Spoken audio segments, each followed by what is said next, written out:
लगता है ये 4 दिन का हफ्ता। और गिग इकोनॉमी का क्या स्टेटस है? हाँ, गिग इकोनॉमी मतलब प्रोजेक्ट बेस्ड या फ्रीलांस काम, वो भी बढ़ रहा है।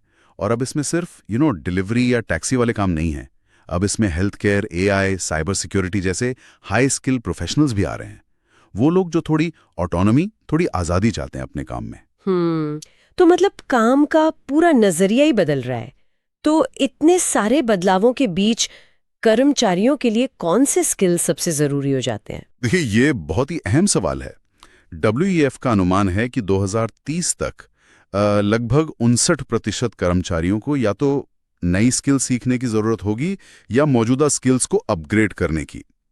टेक्निकल स्किल्स जैसे AI, big data, cyber security, इनकी मांग तो है ही। साथ ही एनालिटिकल थिंकिंग मतलब चीजों को गहराई से समझने की क्षमता, वो 70% नियोक्ताओं के लिए 2025 में जरूरी मानी जा रही है। 70%? जी। और एक चिंता की बात यह भी है कि मौजूदा स्किल्स में से करीब 39% पुराने पड़ सकते हैं। तो मतलब लगातार सीखते रहना, अपस्किलिंग, रीस्किलिंग, ये बहुत जरूरी हो गया है। सही कहा। अच्छा, और आजकल कंपनियां सिर्फ काम और स्किल पर ही फोकस नहीं कर रही हैं। ऐसा लग रहा है कि कर्मचारियों की सेहत, ऑफिस का माहौल, इन पर भी ध्यान बढ़ रहा है। निश्चित रूप से। WEF के मुताबिक 64% नियोक्ता अब एम्प्लॉय हेल्थ और वेलनेस पर ध्यान दे रहे हैं। और साथ ही डाइवर्सिटी, इक्विटी, इंक्लूजन, DEI, ये भी बहुत महत्वपूर्ण हो गया है।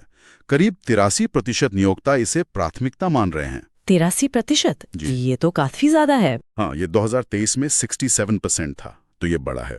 और इसके साथ साथ सस्टेनेबिलिटी यानी स्थिरता पर भी जोर है।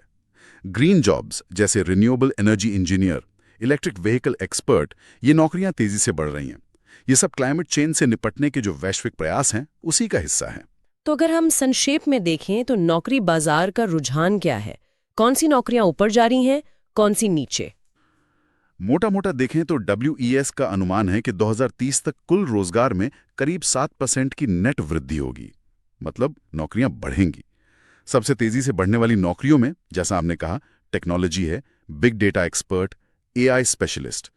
फिर ग्रीन रोल्स हैं, renewable energy engineer, supply chain वाले काम हैं, केयर इकोनॉमी है जैसे नर्सिंग प्रोफेशनल्स, और एजुकेशन भी।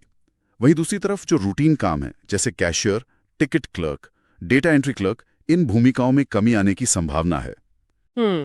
लेकिन इन सारी